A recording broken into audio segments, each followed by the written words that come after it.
I guess McLaren really didn't want to win the Constructors' Championship in Baku because what the fuck was that? I knew Baku could be a challenge for McLaren with all the straights, kind of like Monza, but Baku also has a lot of low-speed corners which do require the downforce that McLaren has. And based on last year's performance, I wasn't that worried, but apparently I should have been very worried because, well, even in practice, it was pretty messy. And then qualifying was one hell of a session. I mean, as always with the C6 as the softs, there was a mix of tires between the softs and the mediums. But that was the least interesting thing about that session. We had 6 red flags, which I'm pretty sure is record-breaking. So red flags for Alex, Nico, and Franco in Q1, and then Ollie in Q2, and then for Charles and Oscar in Q3. So it was a very stop-go session, and on top of that, there was a lot of wind and also some rain in Q3. So changing in tricky conditions as well as all the interruptions. And after Oscar was out in Q3, it was a great opportunity for Lando to capitalize on that, and unfortunately, that did not work out either. So after the red flag for Oscar, there was about 3 minutes remaining in the session, so everyone had just one more lap to try to set. And that was also after it rained a little bit, so the track was in a weird condition. And Lando went out first out of everyone to do that one lap, just to avoid any more interruptions of a yellow or a red flag. But he was on used softs and the track was really not in great condition, and he also touched the wall at some point, so at the end of the day he qualified P7, which is a real shame because the lap he did before Oscar had caused a red flag looked really good. So yeah, that's upsetting. So not a great session for both McLaren drivers. And then other than that, Max got his first pole ever in Baku, which is surprising that he didn't have one before. It was a very difficult session with all the conditions and the interruptions. You kind of had to get lucky with the timings of the yellow flags or red flags, and also just be on your A game the entire time, which was about 2 hours. That was a really long quali session. So it's no surprise that Max rose to the occasion. But then we have Carlos in P2 and Liam in P3, both setting their laps before the first red flag for Charles, so when the track was in much better conditions, and that's why they were able to stay high up the order. And then we have Kimi in P4 and George in P5, one of the only times Kimi has out-qualified George. George wasn't doing great at the start of the weekend. He was also under the weather, and then the car was also not exceptional, let's just say that, up until that point. And then we have Yuki in P6, Lando in P7, as I said, and Isack Hadjar in P8. And then, of course, Oscar in P9 and Charles in P10, who both crashed and did not set a lap time in Q3. So a very mixed starting grid, which looked like a promising setup for an exciting and chaotic race, with so many people starting out of position. And we really did not get that, unfortunately. Apart from some lap 1 action, which I'll talk about in a second. Nothing really happened. There was some rain that never came, and really no one could do much. Like, a lot of DRS trains, and no one really able to make overtakes. So apart from being frustrating, it was also just really boring. But to the start of the race, lap 1, the only part that was somewhat exciting, but for the wrong reasons, Oscar had a false start and then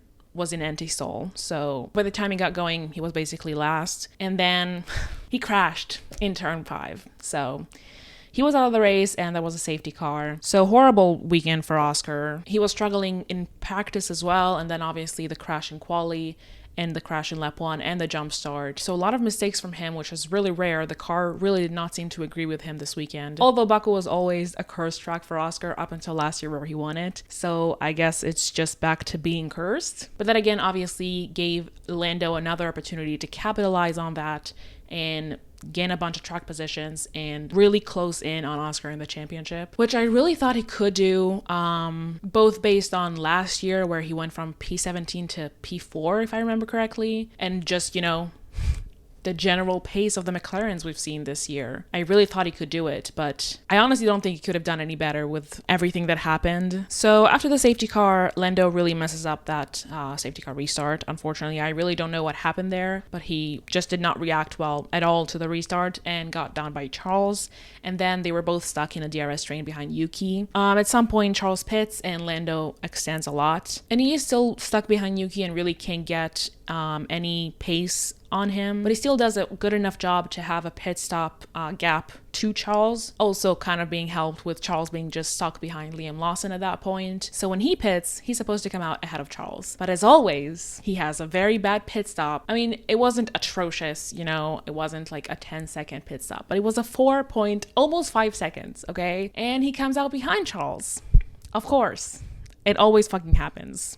He does get Charles eventually, but by that point, Yuki is also pitted and is now ahead of both of them. So after Lando passes Charles, he is now stuck behind Yuki on fresh tires like him, and both are stuck in a DRS train behind Liam Lawson. And it does get a little bit close, and Lando does have a couple of looks, but as long as Yuki was in that DRS zone of Liam, Lando really couldn't have done anything, and he finished where he started.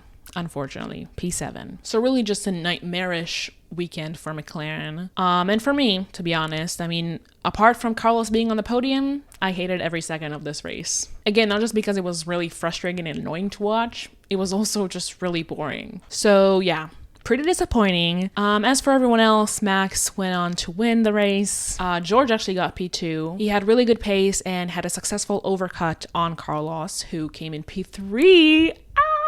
Literally the only good thing about this weekend. His first smooth operation with Williams.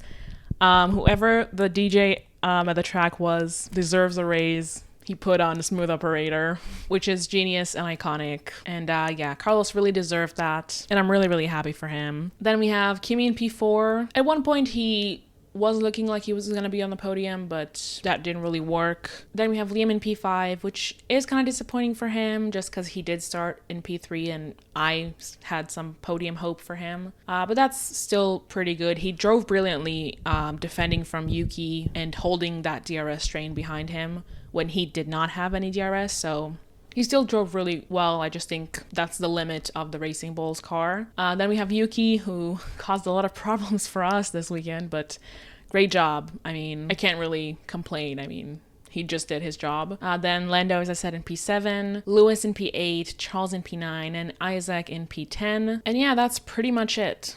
As I said, a very, very boring race. I mean, it's not even like night for me or evening, and I was almost falling asleep. So truly a weekend to forget. Apart from the race, there are some rumors that Red Bull are going to announce Isack as their driver for next year. And I am kind of sad for him for that.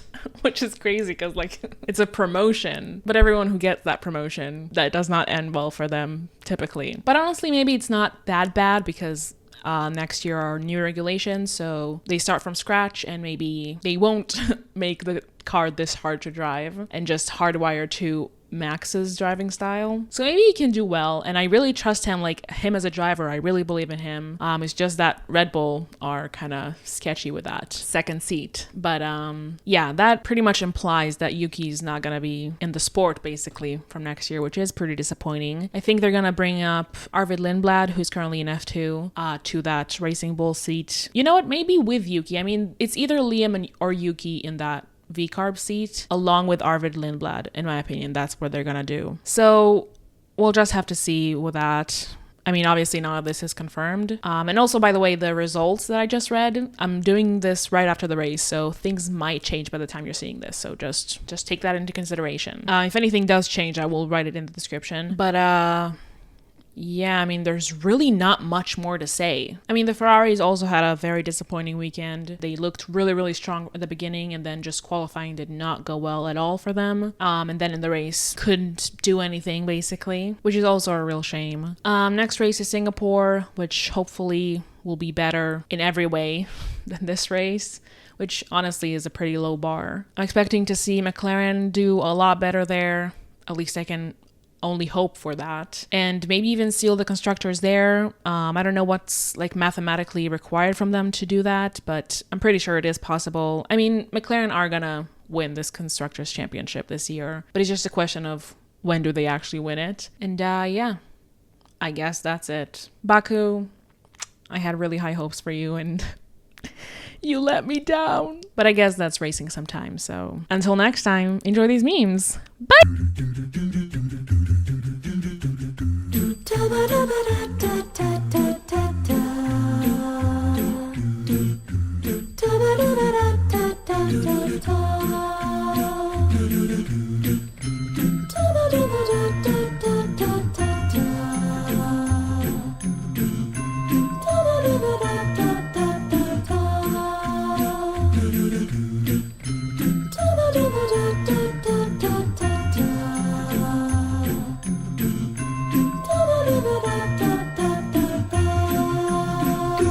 Ferrari.